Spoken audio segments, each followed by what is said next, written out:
ایک زمانے میں سیرافینا کے پرکشش دائرے میں فلوریانا نامی ایک خوبصورت شہزادی رہتی تھی۔ وہ پھولوں کی شہزادی تھی اور اس کی موجودگی نے پوری مملکت میں زندگی اور رونق پیدا کی ہوئی تھی۔ فلوریانا ایک بہت بڑے خوبصورت پھول محل میں رہتی تھی۔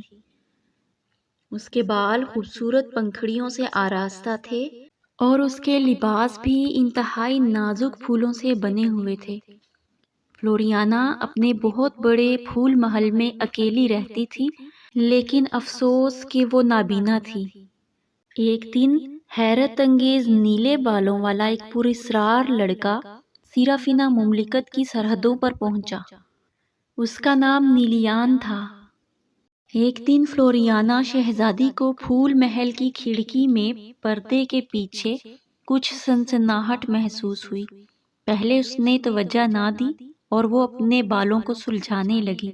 پھر اچانک سے اسے ایسا لگا جیسے اس کے کان میں کسی نے سرگوشی کی ہو۔ فلوریانا شہزادی اپنی آنکھوں سے دیکھ نہیں سکتی تھی، اسی لیے وہ بہت ڈر گئی اور پھول محل کی دیواروں کی پراسرار سنسناہٹ کو محسوس کرنے لگی۔ اچانک اس کے سامنے حیرت انگیز نیلے بالوں والا پراسرار لڑکا نمودار ہوا۔ فلوریانا گھبراتے ہوئے پوچھتی ہے، کون ہے یہاں؟ کون ہے یہاں؟ نیلے بالوں والا لڑکا اپنا نام نیلیان بتاتا ہے اور کہتا ہے کہ وہ ایک نیلی وادی سے آیا ہے جس میں ہر چیز نیلے رنگ کی ہے، حتیٰ کہ انسان بھی۔ لیکن یہ سب اپنی اصلی حالت میں نہیں ہے۔ ایک نیلی چڑیل نے ان کی وادی پر حملہ کیا اور ان کی وادی کے سارے خوبصورت رنگ وہ اپنے ساتھ لے گئی ہے۔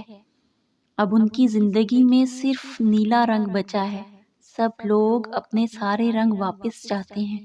نیلی چڑیل نے سارے خوبصورت رنگ اپنے 3 طلسماتی پھولوں میں قید کر لیے ہیں اور وہ نیلے رنگ کے ہیں۔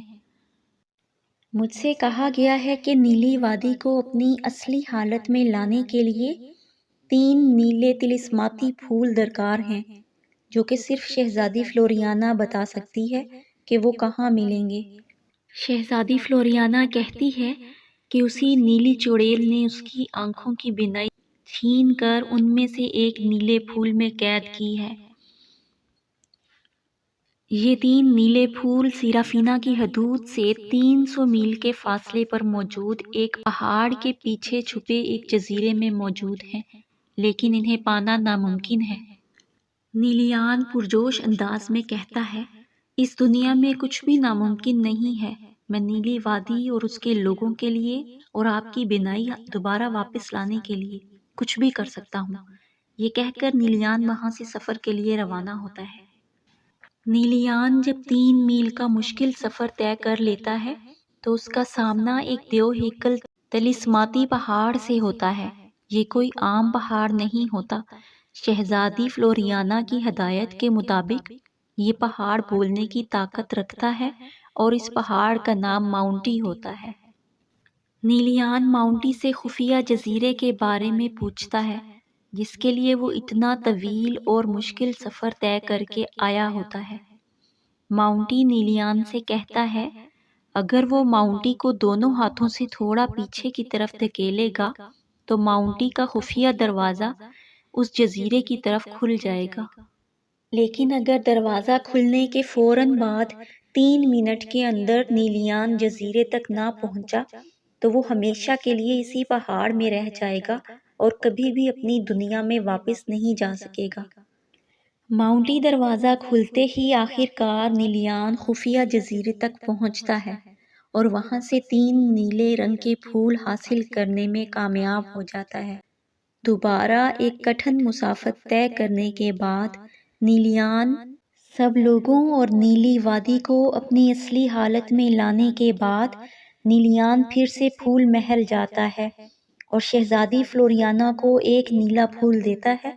شہزادی فلوریانا اسے اپنے بالوں میں لگاتی ہے۔ جیسے ہی وہ اسے اپنے بالوں میں لگاتی ہے اس کی بینائی واپس آ جاتی ہے اور وہ پھر سے دیکھنے لگتی ہے۔ وہ بہت خوش ہوتی ہے اور تیسرا پھول نیلیان کے لیے ہوتا ہے جس کا اثر اس وقت تک نہیں ہو سکتا تھا جب تک وہ ایک پھول نیلی وادی اور دوسرا پھول شہزادی فلوریانا تک نہ پہنچا دے۔ اب نیلیان تیسرا اور آخری پھول سونگھتا ہے اور اسے سونگھتے ہی نیلیان اپنے اصلی روپ خوبصورت شہزادے میں واپس آ جاتا ہے۔ شہزادی اپنی بینائی واپس آنے پر سب سے پہلے نیلیان شہزادے کو دیکھ کر بہت خوش ہوتی ہے اور اس کا شکریہ ادا کرتے ہوئے کہتی ہے، آخر کار تم نے ناممکن کو ممکن کر دکھایا۔ نیلیان مسکرا کر جواب دیتا ہے، دنیا میں کوئی بھی کام امپاسبل نہیں ہوتا، ہر کام کے لیے ایک جذبہ، لگن اور ہمت چاہیے ہوتی ہے۔ امپاسبل خود کہتا ہے، آئی ایم پاسبل، اور وہ ایک ساتھ ہنسی خوشی زندگی بسر کرنے لگتے ہیں۔